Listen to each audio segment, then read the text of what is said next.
There's a spider the size of a newborn kitten in my basement. I encountered it last night while rummaging through a few old boxes that had been sitting down there gathering dust. This is a project I will no longer continue, because I will not be going back down there for the foreseeable future, if ever again. I tend to disregard insects in general when they find a way inside, but these circumstances have affirmed one horrifying truth. I have been living under the same roof as an 8-legged monster. Thank God my wife, well, soon-to-be ex-wife, and 10-year-old son were out of the house at the time of this unpleasant discovery. This past Monday, my darling Kim had loaded a few hefty suitcases into the back of our old Subaru Forester, just as I was arriving home from work. Jackson, my son, was in the front seat already buckled in, and drawn into the addictive void of his phone when I confronted her on the steps. Her say one word to me and I'll slit your throat look. One I had grown to know well over the past 11 years of marriage was etched so finely in her features that I could only stand back and watch as she backed out of the driveway. I don't intend on elaborating about that on here, but they are at her mother's until further notice. As of today, and at the time of me writing this, she is nothing but a distraction. I could care less about the strong possibility that our marriage may very well be in its darkest days. I haven't called her back, and I don't suppose it has even crossed my mind until now. My latest worries run deeper than any threat of separation or divorce, and dare I say, the prospect of souring my son's ability to respect his parents as he gets older. I'm afraid. Perhaps more afraid than I have ever been in my entire life. I spend these dreadful hours wondering how many more of those things are in my basement, sneaking around in the dark. My descent into madness occurred last night, Thursday, July 23rd. I am the store manager at one of the few local grocery stores here in Newtonville, and that particular Thursday was exceptionally hectic thanks to a computer glitch in our system. What actually happened is a mystery, as some wiring had corroded in the receiving area and needed to be replaced. The house I came home to that evening was immersed in complete silence. In high spirits, I brought out the London dry gin that I'd hidden in the back of a cabinet shelf, had a few mixed drinks, and decided to get started on that one obligation that I had been putting off for months, cleaning the basement. I put Judas Priest on the stereo system in the living room as high as I could manage, and thought I'd do some inspecting downstairs. I hesitated at the top of the stairs. Complete darkness like a great chasm inviting me downward, and a chill ran down the nape of my neck. It was outright dank down there, the air almost alive, even yeasty, if I can make such a comparison. It has been an unrelentingly humid North Carolinian night, might I add. A spell of cooler air seeping in from the hallway seemed to displace the cavern's heavy aura. I contemplated closing the door, discarding this project in favor of a more pleasant one. Scheming black creatures could easily hide in the rafters, spiders especially, but I would be damned if I let such apprehensions intervene with my ability to come and go as I pleased. The unwelcome memory of crawling underneath the house in Franklinton when I grew up snuck up on me. Our golden retriever puppy had gotten through the broken side door in the crawl space. It had been my job to go get him, as I was the one who was supposed to be watching him. To this day, I have no idea what sprinted across my exposed leg, but the recollection made my skin prickle as I stepped into the darkness's embrace. I flipped the light switch at the top. The bulbs hummed into life as I continued down. At the bottom, the concrete floor was cool and brimming with moisture from the earth, and the smell of age and mildew hung in the air like a thick haze. I adjusted my attention to the wooden supports above, reminding myself that pinpointing each and every web that had been spun was not smart.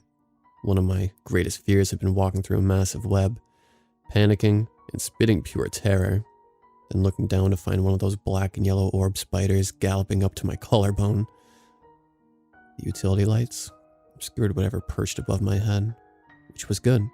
Screaming guitars and thunderous bass resonated from the upstairs living room as I was acclimating myself to the environment's exhumed glow. 2 ancient curio cabinets, taken from my grandmother's home after she died, were pressed against the wall in the far back, Stacked cardboard boxes, draped in cobwebs, besieged what was once a work desk. The moldy boxes were probably filled with trinkets and fragile collectibles from my grandmother's as well. A rusted gun safe was pushed against the desk, and some of Kim's childhood regalia were piled in more boxes and thrown aside for whatever claimed it. Of course, these too were draped in many years of accumulated cobwebs. Other items that had been cast away in intermittent locations around the basement. A large plastic toy chest Jackson had grown out of. A few landscaping tools, and a bunch of colored plastic moving containers, and totes filled with God knows what. A fit of childlike intrigue drew me in, temporarily soothing my anxieties. The overall goal was to incorporate a workstation. Get one or two of those 40-inch DeWalt rolling cabinets for tools and miscellaneous storage. The garage was a disaster. There was no way anybody could find what they needed when they needed it. Additionally, I would make this dank hellhole livable, with the likings of a man cave, maybe put a couch in it. I scanned the perimeter, quickly losing motivation. A ton of stuff would have to be thrown away, or at least moved to opposite walls and reorganized. Hell, perhaps I would throw all of this shit away, burn some of it if I had to.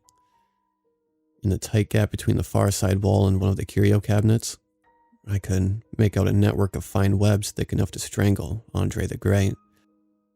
More profuse webs dangled from the ceiling back there. Jackson would have to help me whenever he got back. It would give the boy something to do besides stare into that damn screen all day. It would get him to squeeze in between those biblical mounds of cardboard boxes, swarming with whatever, the places I had no predilection to wander. Shadows tucked themselves in the corners, but I was still wary. The room seemed different, its dimensions off. To be fair, the multiple mixed drinks had begun tampering with my depth perceptions. A scuttling noise in the rubble sent me back a few steps. Mice, I thought, stumbling for the broom leaning against the wall by the stairs. I would have to set a few mouse traps, put out some poison too.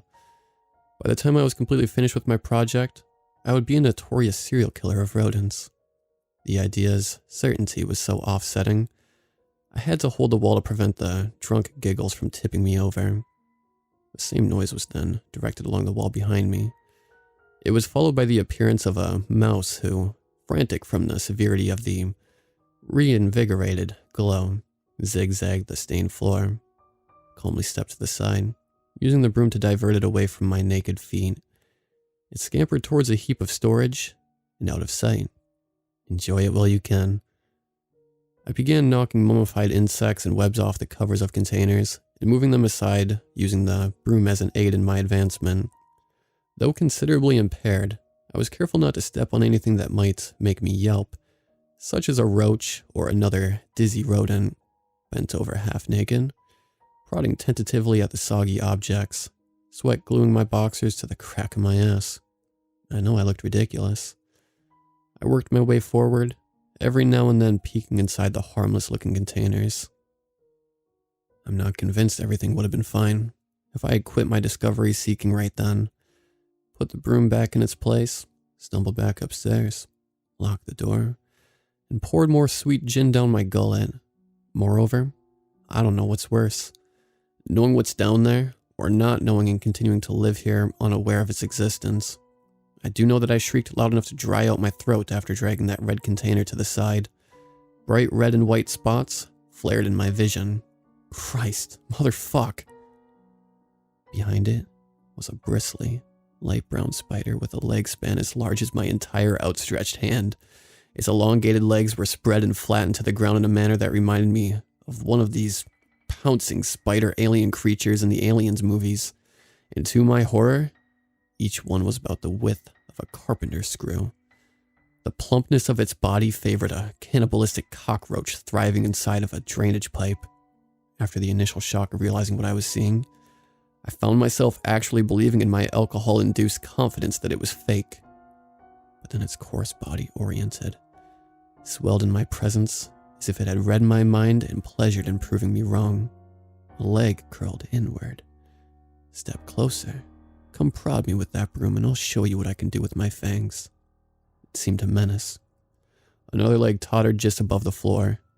My bodily reactions were already delayed, but the complete revulsion further displaced my center of gravity and almost brought my weight down onto the container and thus within inches of the spider. I had to torque my spine at an awkward angle to the floor.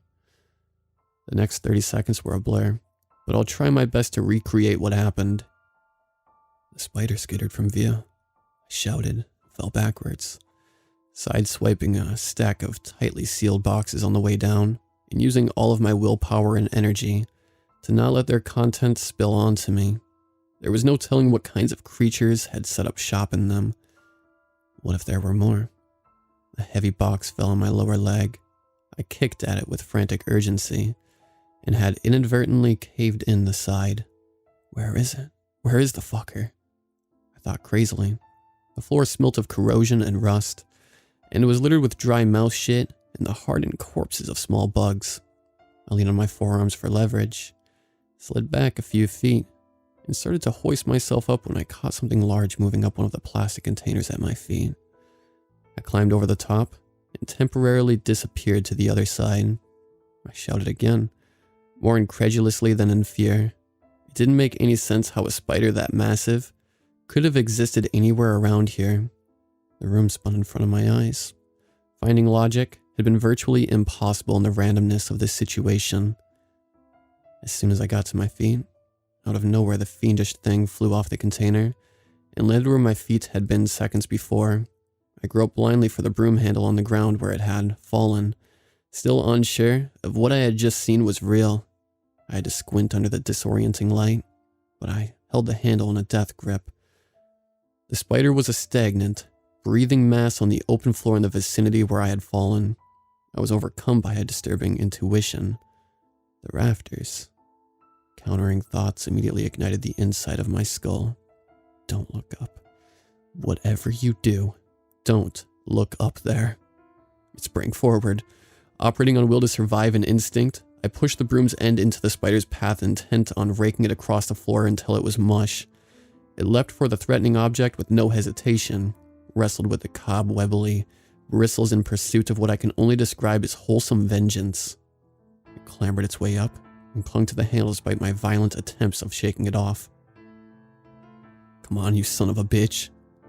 It maintained passionate contact, legs coiling around handle. I was horrified to observe its method of attack as a full-body dive. I could not free it, and therefore I could not crush it.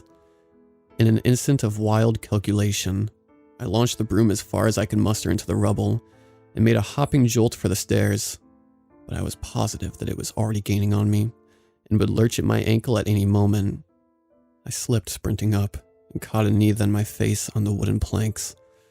I would discover a deep gash along my elbow, deserving of 8 stitches later on. The unanticipated impact stunned me, but the throb in my head was secondary. I risked a glance back. The 8-legged monster was hauling ass in my direction with a speed I could not believe. I choked on a guttural squeal, my veins hammered with an ever-increasing concentration of terror. Half crawling, half sprinting, I clawed up the rest of the stairs and used my legs to slam the door shut hard enough to rock the frame. I dropped to the floor in the refreshing chill in the hallway, trembling, an aroma radiating off of me as thick as the dankness downstairs. My eardrums vibrated in numb unison with the thrashing music in the living room. I was only dimly aware of it at the time. My body was sore from the escape. My breathing panicked. What I had originally thought was a basement door now appeared to be some wooden portal to hell. I was unable to let my eyes wander from the opening underneath. Raging thoughts demanded action, but I descended into a whimpering fit, unable to lift a single finger, let alone get back on a normal breathing schedule for quite a while. Dense saliva had collected around my gums, acidic dread absorbing along my tongue. I could fully see the spider in my mind's eye advancing up the stairs like a green barret, stalking a retreating enemy. Its long legs curling over the gnarled wood, its bulging, alien body coming to rest to sense any danger with its complex, body-shrouding nervous system. Something trailed down my face. I patted it quickly on the verge of a manic shout and brought back a vicious red liquid on my fingers. I stared at the substance. Did I get bit? It was highly plausible, I realized, amazed that I could not stop shaking. Nervous laughter rose in my throat as a sadistic side effect. I had been so horrified by the spider's impending assault that I had forgotten about bashing my head on the stairs only moments ago. Sometime later, I managed to walk to the kitchen and locate a roll of duct tape. I went back and hurriedly sealed the slit underneath the door. Afterwards, I went into the living room and fell into the couch. This morning I woke up with crusty, coagulated blood on my face and saw the gash for the first time. I went to the emergency room to straighten it out.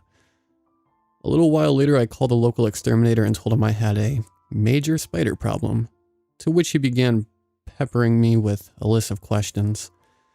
When I told him it was only one spider I had a problem with that I could see, and that it had attacked me in the basement, there was a pause at the other end.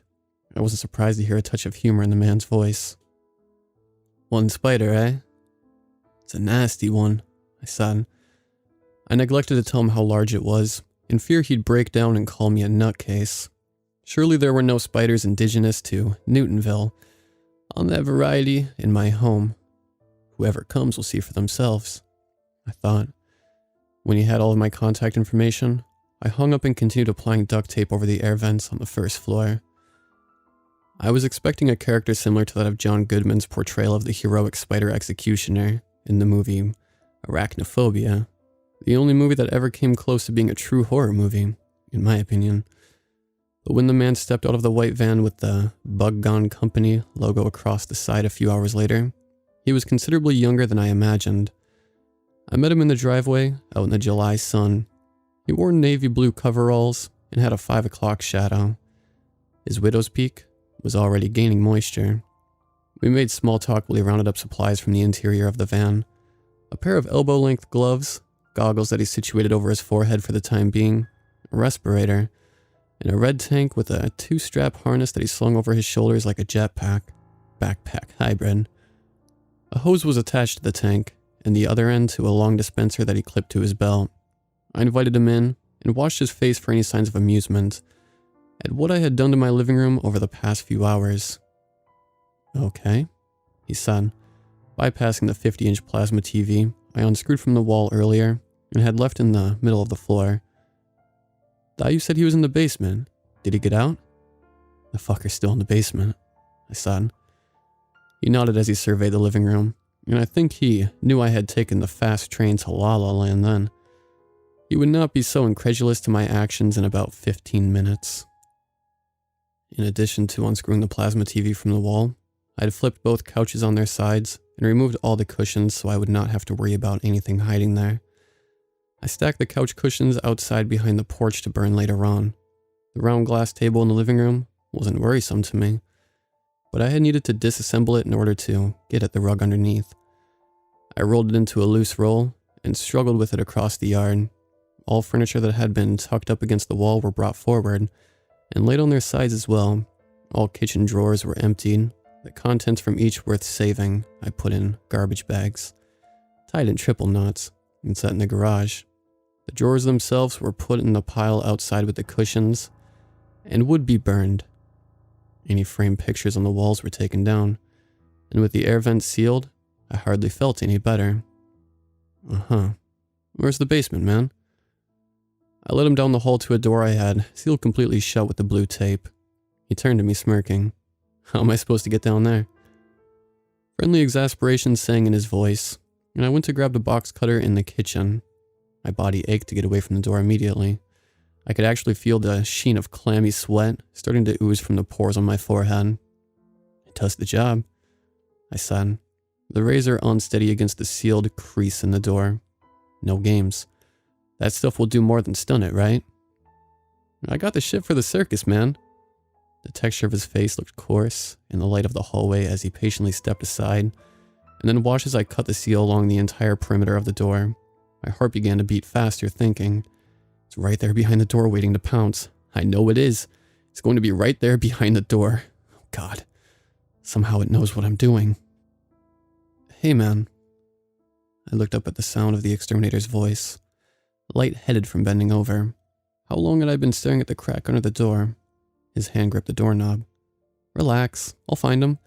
Your spider might be nasty, but once he gets a strong whiff of this," he croaked a thumb towards the tank on his back, He'll be in spider heaven in 2 minutes. And if there's more, well, they say if you love your job, you won't have to work a day in your life. The reassuring words in his southern drawl forced a grin out of me, and I almost thanked him. Still, my palms were cold with sweat, and I nodded rather than risk him hearing the crack in my voice. He opened the door and slowly began his descent. I expected a large, hairy creature to catapult through the air onto his chest at any moment, so I shrank away like a puppy who wants no part in meeting the big family dog.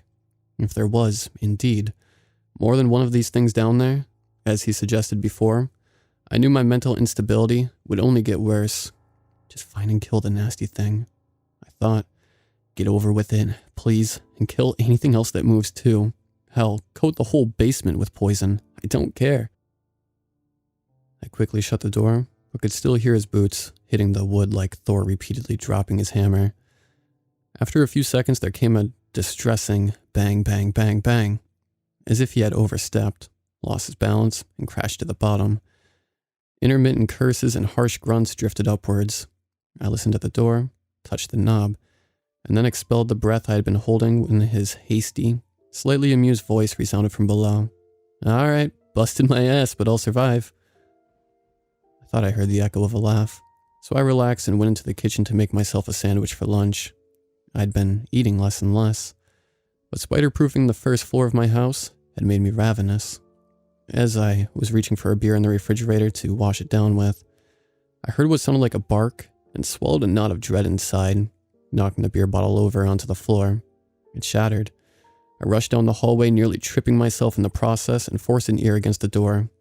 You're a nasty thing, I heard from below. The sandwich I had been eating felt like a piece of granite in the pit of my stomach. He was moving all over the place down there, hurriedly knocking boxes and containers away in pursuit of the spider. The thing will get away. He'll lose sight of it. Dear God. Get back here. I ain't done with you. He was shoving more objects out of the way. Something made of metal crashed to the floor. The exterminator's voice was full of crazed energy. Oh, you're an ugly boy. Shit. He sounded like a madman trying to locate his chemistry goggles. My ear was still planted firmly against the door when I heard him shout. Well, well, look at your friend. Let's see how he copes with this. An enormous wave of fright consumed every ounce of my being, but at the same time wrapped me in a mysterious cocoon of pure, instinctive clarity. It was as if I had been hoisted into a pair of invisible roller skates and been pushed by a gargantuan hand. I found myself levitating towards the keys on the kitchen counter, fleeing through the door. I don't remember opening it, and over the entirety of the front porch steps, and landing with one knee on the hot concrete sidewalk. The spout of pain could have been as menacing as dropping a rubber ball on my kneecap, because I was still sprinting through the fresh-cut grass in my mind. There was no time for additional concerns. My breathing didn't matter, just the distance I covered. The Chevy pickup's interior temperature was a knot above sweltering, and I quickly became consumed with alarm as I could not get my fingers to stop shaking long enough to turn the ignition over. I don't know how long I fought the keyhole, but by the time I felt the hot air shoot out from the vents, I was dripping with sweat, skull throbbing. It was at that instant that I knew the power of body-encompassing helplessness. I sat behind the wheel for a while, fighting the lunatic urge to gun it out of town and keep driving till I ran out of gas. When I calmed down, I drove into Newtonville and turned into a McDonald's. I parked and turned up the radio. The station was playing oldies classics in the realm of Jackson Browne and Neil Diamond. They weren't my jam. As I started to turn the knob to another station, I noticed a discarded straw wrapper flapping in between the open cup holder and passenger seat by the vent. Right as I began reaching for it, I stopped dead in my tracks, so sure, positive, that there was a set of 8 eyes watching me from the back seat. My hand froze on the seat cushion, and although I was aware of the music on the stereo, I could hear the regular lub-dub of blood in my temples. It should have been easy getting out of the truck, yet the door handle seemed a mile away. If it's back there, you better be quick. You better decide, and you better make it quick. I lifted my gaze to the rearview mirror and saw nothing. Resurgent terror constricted my windpipe nonetheless. What if one of those spiders jumped on my arm and dug into the flesh with its long fangs? My insides churned. An autonomic, malfunction that finally broke my statue. I yanked the door open and almost spewed my lunch into the interior storage compartment of the door, but was able to get the turkey and cheese sandwich chunks onto the streaming pavement instead. When I made it back home 20 minutes later, the exterminator was sitting on the steps smoking a cigarette. He watched me pull up the driveway, and when I got out, I saw that he was heavily perspiring. It was as if his face were dripping from the bone. His coveralls were drenched inside and out, the poison tank leaning against one of the support posts. Through a mouthful of smoke, he said, "I sprayed the whole exterior of the house while you were away. I figured you wouldn't mind." "Thank you," I croaked. I had to urinate badly, but the thought of going back into the house made me shiver in the sun. The exterminator grinned. He put the butt out on the brick step he was sitting on and continued to hold it with his thumb and index fingers. "If there is a heaven and a hell, Satan put those creatures on this earth for his own amusement. Those ugly things exist for no other reason than to terrorize humankind." He laughed, but it was uneasy. He stood up and went to the front door. "What you've got in the basement is something from a sci-fi movie or something, man. I never thought spiders were carnivores, but I'm telling you right now that they tried to eat me down there." Entering the house again had been a chore, but going to relieve myself in the bathroom was unthinkable knowing what was crawling around somewhere under my feet.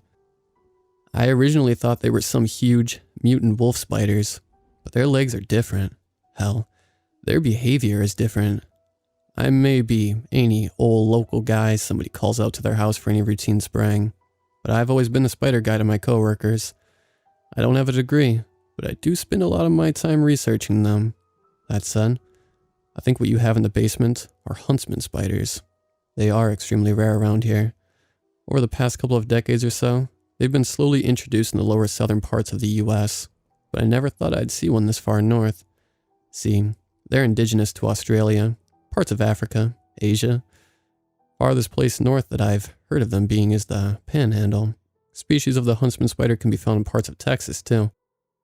He was leaning against the wall nearest the kitchen, fingers clamped into his heavy-duty belt, waiting for me to say something. When I didn't, he continued. "I usually wouldn't worry because they really aren't that aggressive unless you come across a babe. The queens are always batshit and hostile bitches.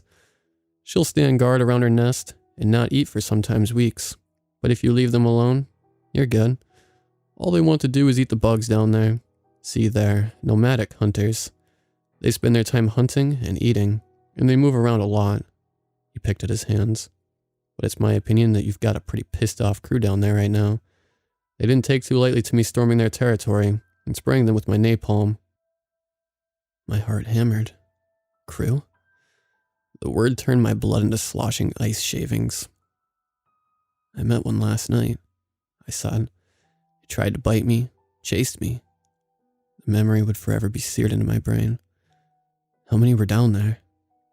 I wasn't expecting these kinds of spiders to be so close together in the same area. After all, they prefer to hunt in pairs. I thought it was just a straggler at first. I counted maybe 5, but there's probably, most likely, more. "I think you have a nasty infestation, man." 5? What? Christ. He nodded. "Also, when you see a bunch of them together like that, it usually means there's a nest somewhere near. A female huntsman laid a nest sack in your basement. That's what I think. And how wicked rude of that was her. I mean, really." Despairingly, I thought, "You cannot stay here. This house is currently uninhabitable." Words fell out of my mouth like verbal diarrhea. "Are they venomous?" I almost shouted. "How many did you kill? Can they be killed? Did you find the goddamn nest?" He grinned, but it was strained. "They are very rarely venomous, as I understand it. Their fangs are large enough to break skin through, and yes, I watched one shrivel. Their bodies deflate like punctured tires when they die." I couldn't believe what I was hearing. An exotic species of super spider had built a nest in my basement. I pointed crazily at the floor. "Fuck, that's a big problem. What's your name?" "AJ." "AJ, that's a big fucking problem." He was nodding. "It is a dangerous situation. I didn't see any openings or cracks in the foundation when I walked the perimeter. I'm not even positive how they got in." I sprayed nonetheless. "I don't let the grass grow too high either. Christ, what a shit show. I should just burn the whole thing down." He went on as if he hadn't heard me. You'll want to keep any pets away from those areas, by the way. If you've got any vinegar, you can make a water-based repellent that can burn them if one happens to get in. His voice shook for a moment and then it was gone. Spider infestations are tricky. Many pests tend to die more easily, but spiders are able to use their high legs to their advantage. It isn't foolproof, but I'd like to bomb the basement. I agreed. AJ called a helper named Jane Rick, who I thought looked younger than AJ when he arrived. Together they went in and set up the bomb while I remained outside. When I came back out not too long later, Jane Rick was jittery and wild-eyed. He went directly to the van and got in. I may not write for a few days.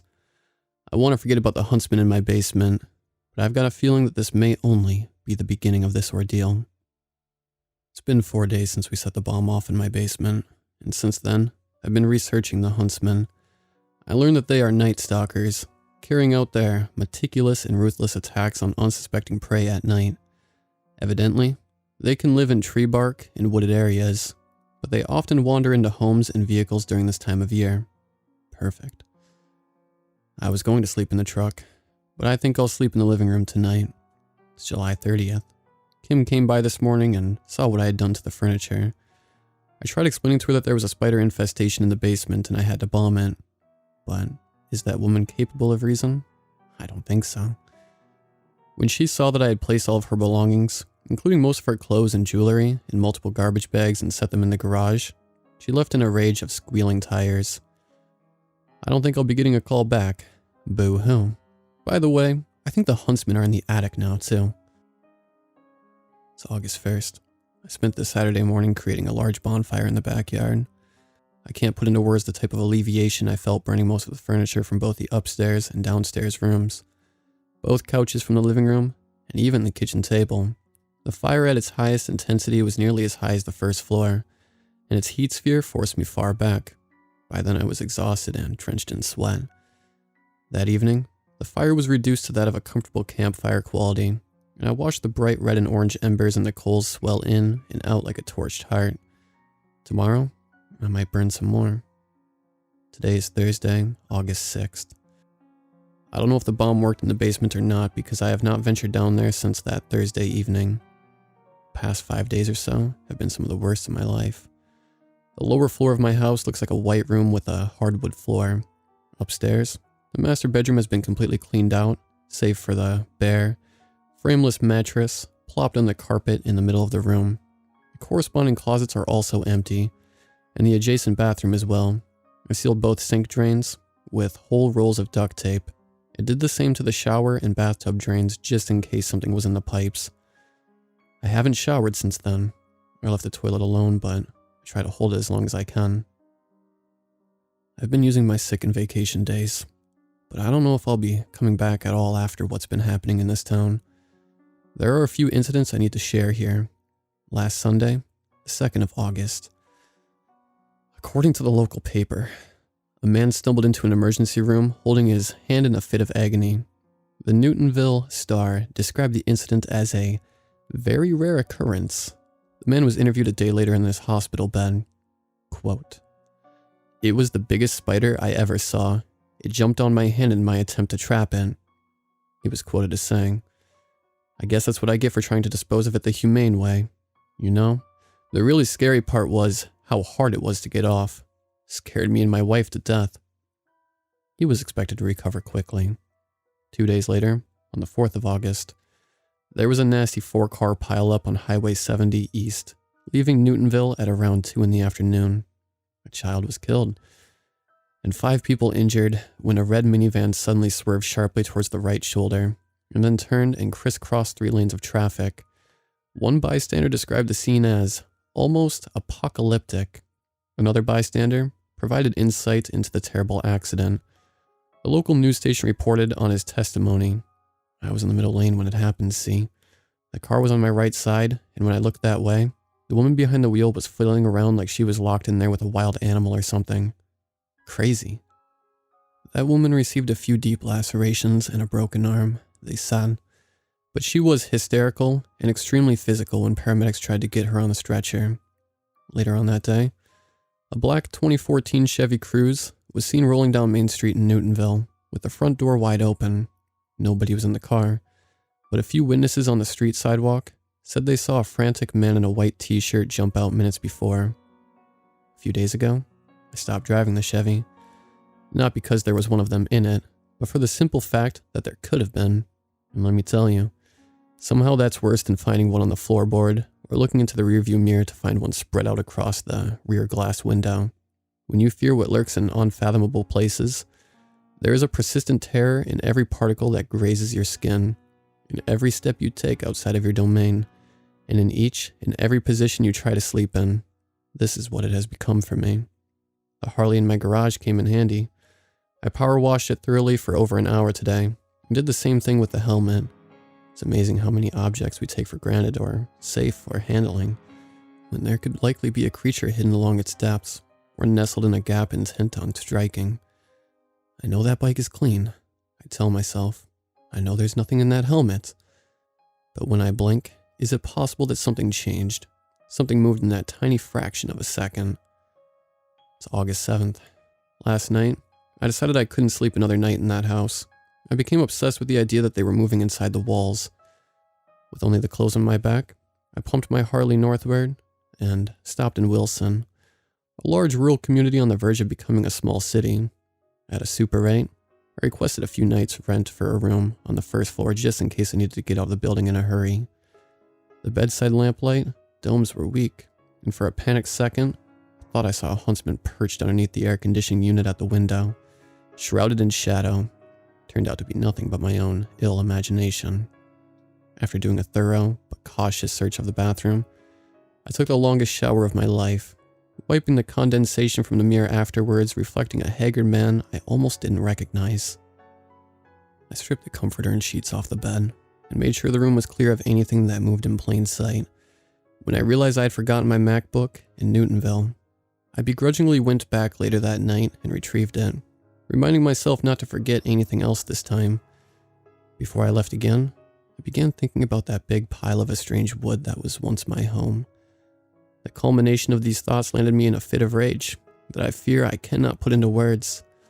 Maybe it was what I perceive as hundreds of tiny insect-like eyes staring out at me from the tree line, mocking me. Any home, in my opinion, that shelters such evil and horror doesn't deserve to be a home for anything. I drew those huntsman spiders in, and I couldn't live there contently. They couldn't fucking live there. I got the call from Kim very early this morning. She had woken me from a fevered sleep, screaming and sobbing at the same time that our house had gone up in flames. There's nothing left. It's all gone. I laughed, and I know she heard it. When she had calmed down after a minute or so, I said, "At least we don't have a spider problem anymore." And then I hung up because there wasn't anything else to say. The hotel room I am writing this in appears safe for now. But I know better than to settle in. I may be traveling a lot for now. Who knows how far north these spiders will travel, carried further and further by some dumb insect-like intuition, as humans cannot understand. Who's to say there isn't one underneath the bed spring right now, waiting for me to go to bed, or one behind that cushioned chair in the corner? And worst of all, who's to say that there isn't one currently creeping closer and closer to my feet? This paranoia may have made me crazy, but fire seems to take some of the edge off. And there are a lot of potential huntsman infestations in Newtonville and beyond.